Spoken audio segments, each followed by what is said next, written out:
Hello everyone and welcome to Past the Post. This is Michael Adolphs and we're going to go over the biggest Past the Post of the year. This is for Dubai World Cup. 9 races on the line, 6 Group 1s, 3 Group 2s, and of course topped by the $12 million Group 1 Dubai World Cup.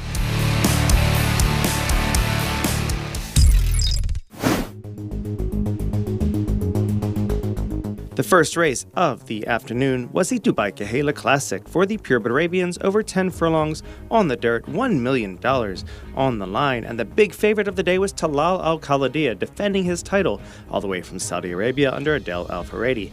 But it was not meant to be. He got out too late in the end and could not catch first class. A winner of this race 3 years ago, the Doug Watson trainee under Connor Beasley, was effective and won well. Mubid rallied well to finish third behind the top 2, while Jafar, who set the pace under Sylvester de Sousa, was in 4th.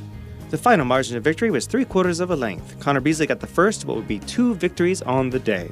So it's Jafar who works them off onto the back section of the course by 3 parts of a length. Tardik second, 3 wide, and third was first class.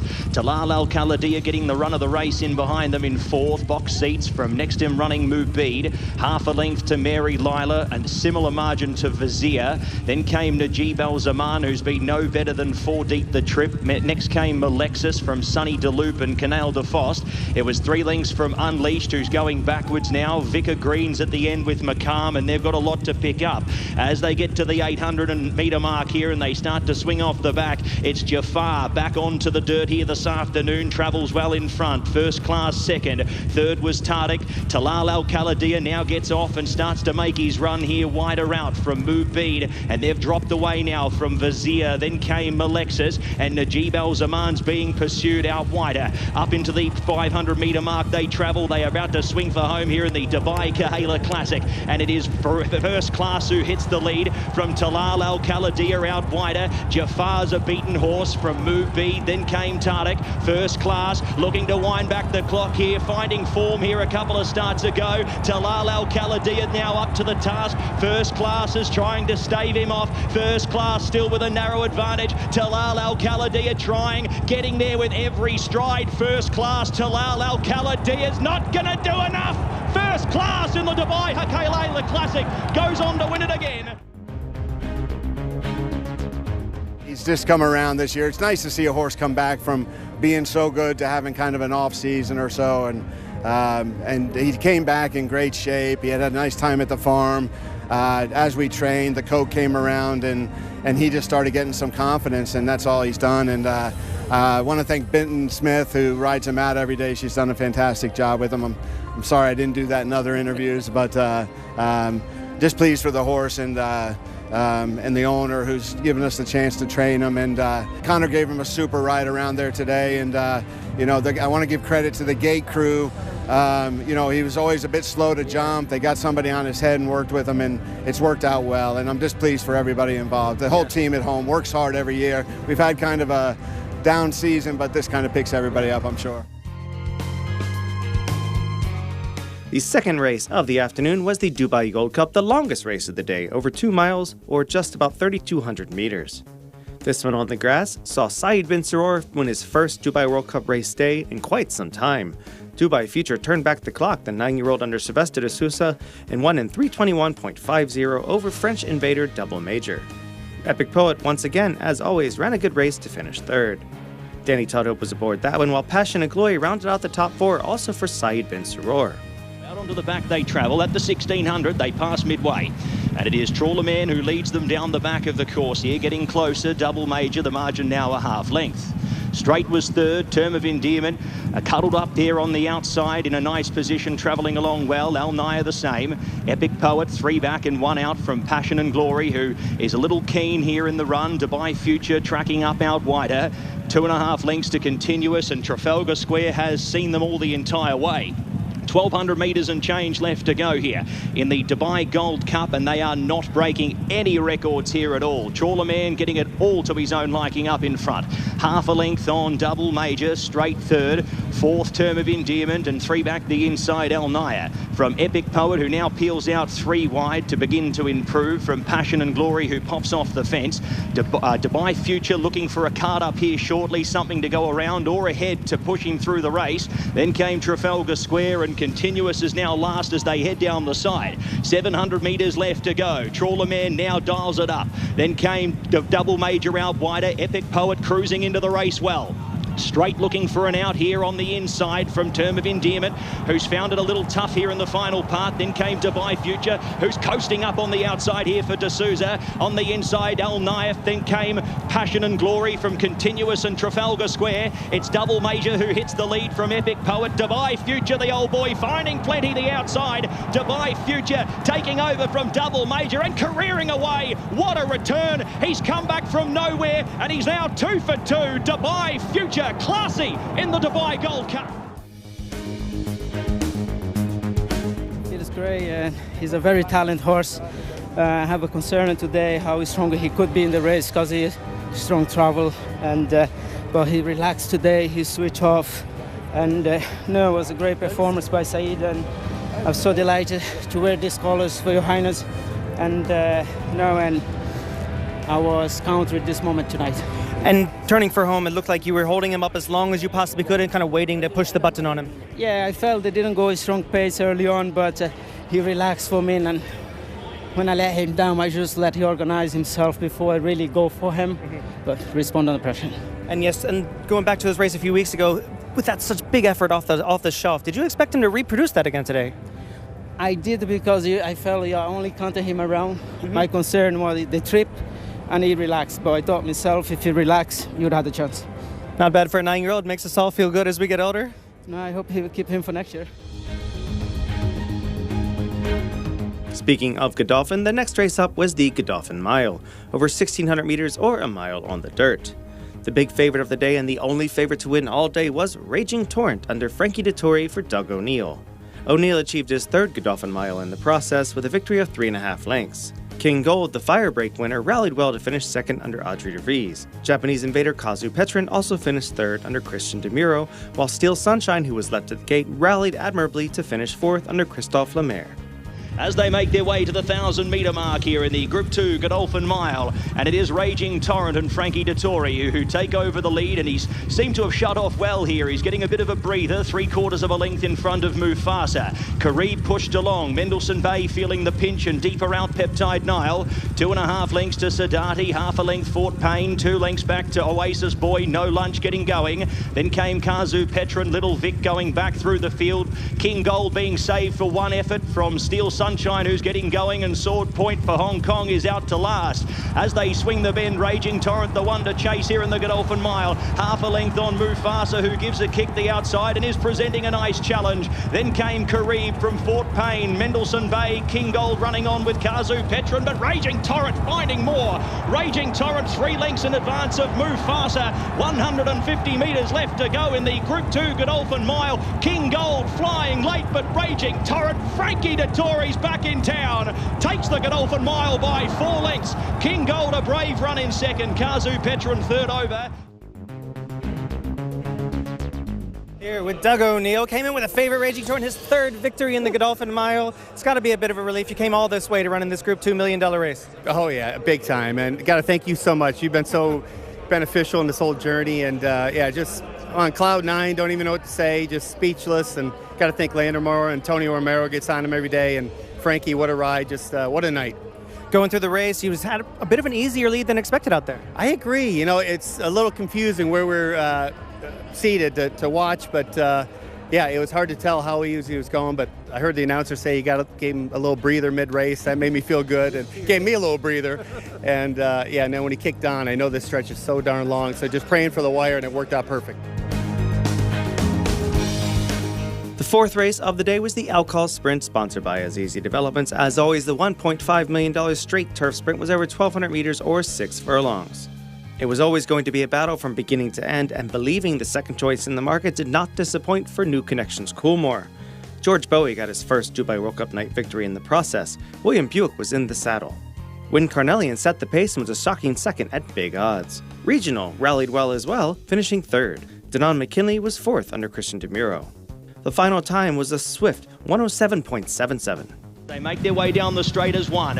Wincarnelian, the leader from Marban in 2nd. Regional half a length back in 3rd from Quinault. Believing's just dropped back a few strides here in the Quoz Sprint. 600 metres left to go. They were followed by How Deep Is Your Love. Audience getting going down the centre along with Westacre, who's finding plenty. Wincarnelian, the one to chase in the Quoz Sprint. Gets away now from Believing, who's finding again. Gets a second breath of wind with Regional. Wincarnelian for Japan, though, with 150 to go. Out clear by 2 lengths, Believing and Regional finding more in the late stages. Believing right over the top here. Believing goes on to win. Believing for William Buick, half a length on the line. Many times we get to talk to William Buick, but not very often when he's not in the blue of Godolphin. He is in the purple of Derek Smith and the Coolmore colors. William, you hadn't been on this filly before, but you've ridden against her many times. Just what did you know about her coming in? Yeah, I mean, George was very pleased with her, and I spoke to George at length about her when it looked like Ryan, who was supposed to ride her, was heading to Australia. So, you know, it's a spare ride, and of course she's Ryan's ride. So I just jumped on her when they knew Ryan was heading down under, and you know, George, he was really happy with her. You know, he's very bullish. Yeah. You know, she'd had a faultless prep through the winter, and I think he sounded like he was very confident that she was a better filly heading into this year than she was last year. So, yeah, he was really pleased. Going through the race itself, the pace wasn't absolutely breakneck out there, and you've ridden this course so many times. How were you feeling, you know, where you were halfway through the race? Yeah, like I follow regional, and the race really went how I sort of saw it beforehand. Look, this is a very fair track, the turf track here. At any distance, really, certainly the 6 furlongs, and you know, George emphasised that she's a very uncomplicated filly. So yeah, look, it was a smooth trip, and she dug deep. You know, she really did want it. So no, I'm delighted for her, and I'm delighted for George and the team. They've done a great job. The 5th race, and this time in the evening, was the UAE Derby at 7 o'clock. Admired Daytona got the Japanese on the board in the process under Christophe Lemaire. Heart of Honor was an upsetting 2nd, just missing under Safi Osborne for her father Jamie. Dawn in the Mood rounded out the top 3, also for Japan for Teishi Kono. Favorite Flood Zone was a disappointing 7th of the 9 runners. The win was a 2nd for 3 years for Christophe Lemaire, having won 2 years ago with Derma Sotogake. Admired Daytona will now go on to the Kentucky Derby in the USA, while Heart of Honor will be considered for the 2nd leg of the American Triple Crown, the Preakness Stakes. 1,500 and change left to go. In the UAE Derby, it's Admired Daytona, who leads Rafid a narrow margin. Into 3rd now, Galactic Star. He's able to opt in and get some cover now, coming in as the field splits apart. It was 4 lengths to Flood Zone, the inside of Heart of Honor, who spots the lead half a dozen lengths. Shin Forever next from Don in the Mood. Then came Queen Azteca, and Dragon now trying to reattach himself here with 1,100 metres left to go. Admired Daytona, the leader.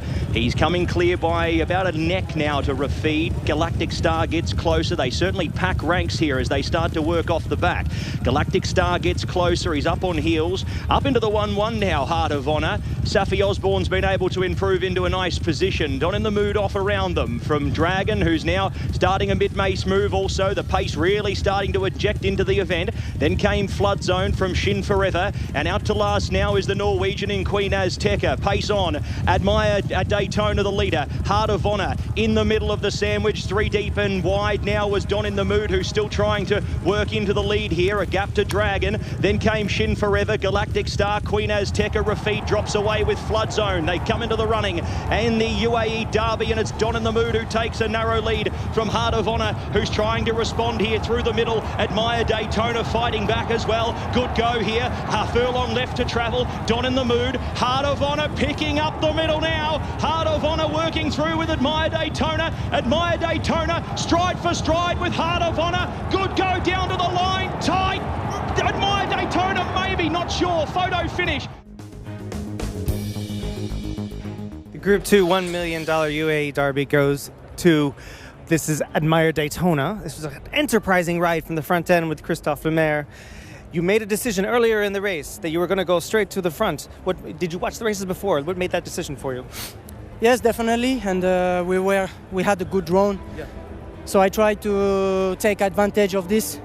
Yeah. I mean, when he hit the front, he was very relaxed, and I knew he could stay the trip. Mm-hmm. So I didn't hesitate to make the running. We had some pressure from the outside all the way around, but the horse didn't panic, and he fought very, very well in the straight. The margin was tight at the end with the outside horse, but my horse gave everything. It's shown some class in the past. I know he went toe-to-toe with Luxor Cafe back in November. Things didn't go right for him when you weren't on him last time. But what did you know coming in? How was he doing? I didn't know how he was physically and everything, but when I jumped on him on the paddock and doing the counter to the gate, I thought he was nearly at his best.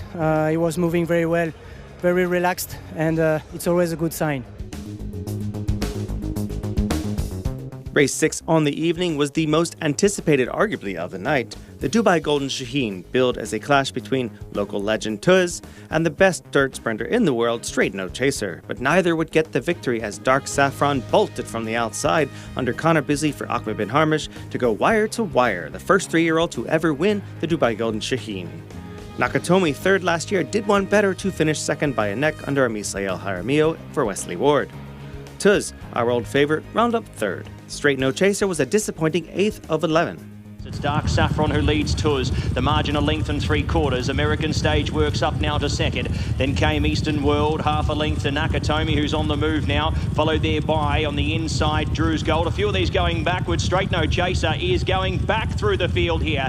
Colour Up, Remake past him. Kurajishi Joe second last. A long way back to Super Chow. It's Dark Saffron, the 3-year-old, who's going to try and burn Quoz here with speed. And he's got the speed to burn as well. He's got American Stage by 2 lengths. Quoz trying to find more ground and more info and energy up on the rail. Nakatomi making ground the outside. It's Dark Saffron. Quoz looking for the gap up the inside if he's good enough. Nakatomi, American Stage. All the gaps dropped off for Quoz. He can't win here. It's Dark Saffron, Nakatomi. Nakatomi the outside. Dark Saffron. Look at Quoz diving again, but it's going to be all too late. Dark Saffron. Dark Saffron a half length. Oh, Connor, did you expect this one? First of all, he's quick and you know he could get out there, but you expect him to stay that long out there? To be fair, he was gutsy and determined. Obviously, there was only plan A going out. We knew there was going to be plenty of speed on, but he was getting plenty of weight off them with obviously his age allowance, and he was mighty quick out the gates and bounced into the lead there. He dragged me away around into the straight, and halfway up the stretch, I thought, in a bit of trouble here. But to be fair, once he's seen horses come to challenge him, he dug deep, and listen, the world's his oyster really. He's just 3. Exactly, and he's running some decent races and had not a tough campaign, but he's been there and done it. Yeah. So he deserves a good summer on his back, and listen, we've got a lovely bunch of 3-year-olds going into next season, and can't wait already. You've put in your time, especially over the last few years here, really working your way into the scene here in the UAE. Just what does it mean to really get it done and have such a big night? 2 wins already. That's it. It's just crazy, really. I have to pinch myself, really, because this is what dreams are made of, isn't it? And for me to be, I'm not trying to, lower myself by any means, but I want to be at these big stages, and I want to show people that if I've got the horsepower, I'll get the job done, and hopefully I'm just on to the next level of my career. The big money came on after this. This was the Dubai Turf. $5 million on the line over 9 furlongs or 1,800 meters on the turf. The big favorite was, of course, Romantic Warrior, who was expected to win this one easily, but in the end was nipped by Soul Rush, coming in to give Japan its 2nd win of the evening. Christian Jamiro, who was nipped by a nose last year, got some revenge in the process. Romantic Warrior held on for 2nd, while His Highness Sheikh Ahmed bin Rashid Al Maktoum's Maljoum ran on well for 3rd. 1,400 left to go. Maisho Tabaru is going to find the lead here from Ghost Rider. Romantic Warrior finds a beautiful spot in 3rd. Breda Weg to the outside in 4th. From Nation's Pride, 3 back the inner. Then came Goemon, Soul Rush 3 wide with cover, and deeper out was Liberty Island doing it in a tough spot, providing Holloway Boy a little bit of cover. Up to 2nd to last was Factor Cheval, and Maljoum is last of all. So off the back they travel, and they approach the 900-metre peg, where it is Maisho Tabaru leading the way by a length and a tail to Romantic Warrior, who's found himself up into second position. Then came Bredaweg. The inside in fourth there was Ghost Rider from Soul Rush, and Liberty Island's now wide but with cover. Nation's Pride's going to need luck from that position. Then came Holloway Boy from Goemon, Factor Cheval, and Maljoum is last. Maisho Tabaru has rolled them along up in front, but they haven't gone lickety-split. 450 metres left to go. He leads the way, but Romantic Warrior now comes up and injects more tempo. Inside the 350, Soul Rush tries to attempt to run down the champ here from Ghost Rider, Bredaweg. Then came Liberty Island. It's Romantic Warrior having to work hard here. Very, very hard. A length on Soul Rush, who's going to challenge Romantic Warrior. Trying hard. Soul Rush dives tight. Maybe got there. The next race up, and an increase in purse, to the $6 million Longines Dubai Sheema Classic. Always one of the biggest races of the night, especially with talent, the 2,410-meter affair was won nicely by Danon Decile. Dismissed at 14-1 despite some credentials that include a Japanese Derby winner, he bested Kalandagan, Duretza, and defending champion and Godolphin magnate Rebel's Romance. Giavolato, Servinia, Shin Emperor, Deer Mile, and Caliph rounded out the field in what was a dynamite affair. Kate Tosaki was aboard the winner for Shogo Yasuda, one of the youngest trainers to ever win a race here in Dubai. They head to the mile marker, and it is up in front here, Rebel's Romance, who's now going to inject some more tempo, and Yusei Sake is going to let him go. He sits second on Shin Emperor, followed there by Dureza, who's third. Tries to rein it back now on the leader, does Buick here, and bring the tempo once again out of the race. Savinia is fourth, fifth is Danon Decile, and Dira Mile is sixth. Half a length, now a length back to Kalandagan, who's got 8 lengths to go on the defending champ, who's now leading up in front on a good clip, followed by Caliph, and out to the NG of Alotto, still last. Inside the 1,000 they go, and it's William Buick in the royal blue, looking to go back-to-back here with Rebel's Romance. He's 2.5 lengths on Shin Emperor. Third was Dureza, fourth Savinia, and Danon Decile fifth the rail.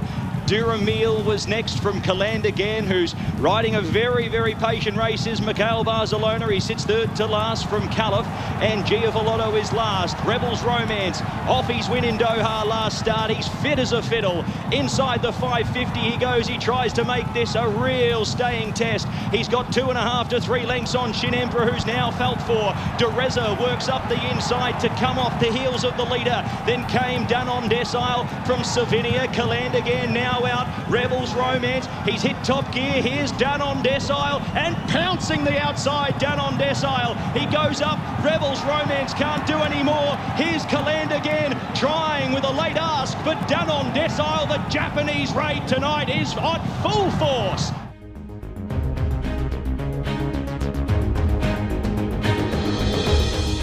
And the feature of the evening and of the entire year here in the UAE was the Dubai World Cup. A Group 1 affair, $12 million over the line, 10 furlongs or 2,000 meters was the distance, $6,960,000 to the winner. The big favorite was, of course, Saudi Cup winner and UAE Derby winner from last year, Forever Young, who ranged up on the outside turning for home but could not bring in Mixto. In the end, though, it was Hitch Show, who never came more than 3 paths off the rail under Florent Giroux and won nicely in the final 5 strides for trainer Brad Cox. Mixto finished second under Frankie Dettori, denying him a 5th Dubai World Cup for Doug O'Neill. Forever Young finished third, while pace-setting Walk of Stars came back to form to finish 4th under Mikhail Barcelona. The victory is a first for Giroux, Cox, and Wathnon, the connections of the winner. Onto the back they travel in the Dubai World Cup, and it's Walk of Stars from 1 who's going to lead them up by half a length. Mixto second, third and 3 wide Imperial Emperor. Then came Il Miracolo, followed by Forever Young, who's 5th in running in amongst traffic. He's outside Katona, he's inside his fellow Japanese compatriot in Wilson Tesoro. 2.5 lengths to Hit Show, followed there by Rattle and Roll. Then came Ram Jet, and last of all, Ushpa Tesoro in his usual rearward roll. 900 metres left to go. They're into the second half of the race, and it is Walk of Stars who leads them for Mikhail Barcelona. Mixto up into second position. Imperial Emperor, he's worked upon on the inside. Forever Young the same. On the inside, 3 back on the outer. Cluttered up is Il Miracolo. Bit messy here down the side. Katona next from Wilson Tesoro. Ramjet gets going from the back with Rattle and Roll. And Ushba Tesoro from back in the field tries to make impressions as they swing in the Dubai World Cup. And it is Mixto who goes up to challenge Walk of Stars. Forever Young has a mighty task ahead of him. Wilson Tesoro goes with him in third and fourth. Hit Show running on from the back, but it's Mixto who hits the lead here with 150 metres left to go. Mixto for Doug O'Neill and Frankie Dettori. Hit Show out when it's all too late. Look at Hit Show right over the top. Hit Show for Florent Giroux and Brad Cox in the Dubai World Cup. Flo, it has been a long time we've known each other. How great does this feel, first of all, to get this done? Listen, amazing. Walked out a great trip. My horse responded for me all the way. I would navigate through traffic. There was a few anxious moments during the race, especially in the far turn when Four Young started stopping and horse of Walk of Stars. They all stopped, I feel like, in front of me. Thank you. And I was able to shoot back through. And wow, what a feeling. He was there for me, and can't believe it. Honestly, dream come true. I don't know what it is. A good chemistry I have with this horse. Every time I ride him, he runs his best race. And today, listen, I was a cherry on the cake, and it's gonna be very tough to beat this performance, especially in one of the biggest races in the world. 2017, you came here with Gunrunner, one of the best horses who's ever come here, and lost to the Great Airgate, of course. How satisfying is it to make up for that today? Nice, you know, I cannot say I'm 2 for 2, but I'm 1 for 2. And when I finished second, it felt like a win. I'm just hoping he can continue the season like Gunrunner did when he came back from the Middle East, and hopefully add a few more Grade 1. But honestly, to win a Grade 1 with this horse, he's super well bred. He's a nice knocking horse. Always try very hard. And can't believe it, honestly. And for Brad, who's somebody who's been supporting you for so long. Well, listen, I'm very grateful and thankful, you know, especially Brad Cox, all the staff, you know, they're all my friends for the years. I feel like it's a family team working that many years together, and thanks everyone, you know, Dustin, EJ who was here, and all the guys back home, Edwin who rode him pretty much all winter, and grooms, everybody. Those guys, I'm going to throw a big party when I come back there, I promise them.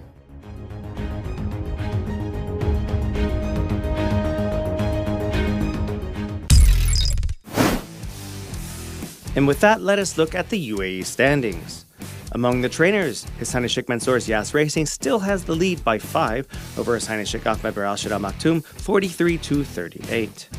Khala Khalifa Al Nabuda has 29, while Godolphin and Nazar Askar round out the top 5 with 20 and 14 victories. The trainers' race continues to be a tight one, with 38 victories for Michael Costa and 37 for Musab Al Maheri. Ernst Ertel creeps up behind with 35, perfectly possible to win. Bhupat Simar, defending champion, has 33 in 4th, while Ibrahim Al-Hadrami has 30.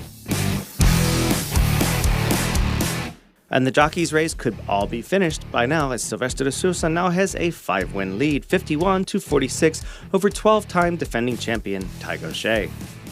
Connor Beasley, whose earnings are up to 18 million dirhams over the season, is up to 43 victories in 3rd. Sandro Pavia is a distance back with 27 in 4th, and Bernardo Pinheiro, his countryman from Brazil, has 26, rounding out the top 5.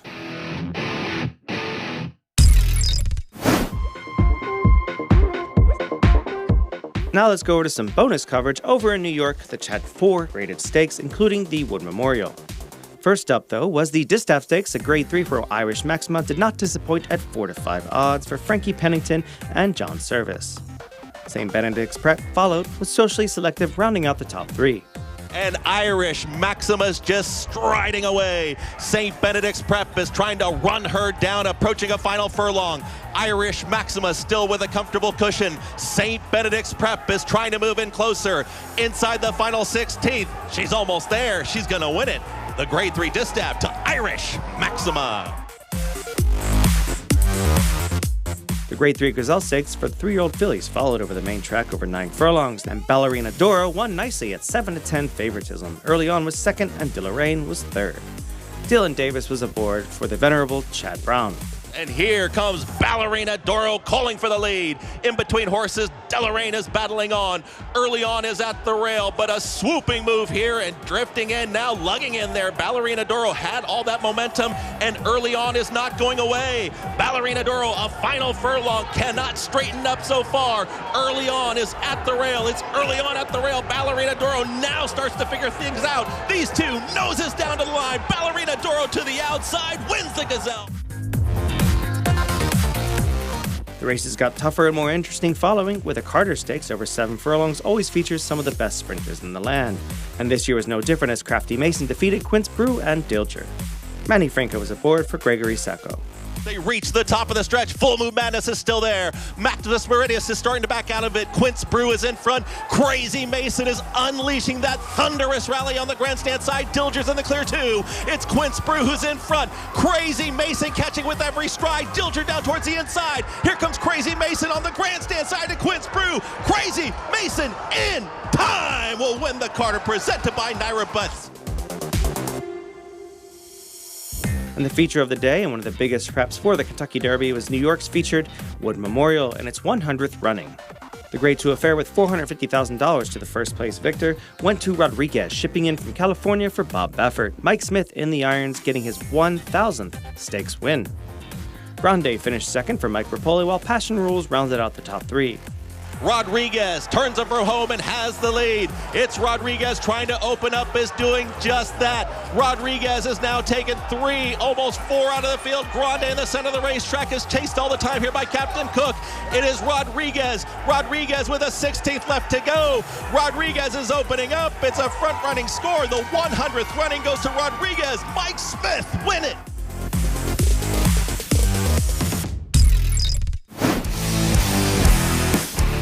Now let's look at what's coming up this week. On Thursday, we head to Al-Ain for the final feature over in the mountains. And on Saturday, we go over to the capital in Abu Dhabi for the last meeting of the year, including the Arabian Triple Crown Round 3, the Abu Dhabi Turf Gold Cup, and the Abu Dhabi Championship for the Thoroughbreds. We thank you for tuning in and hope to see you here next week as we go over some international racing as well as the last meetings here in the UAE. My name is Michael Adolphson. Have a great week and may all your photo finishes be winning ones.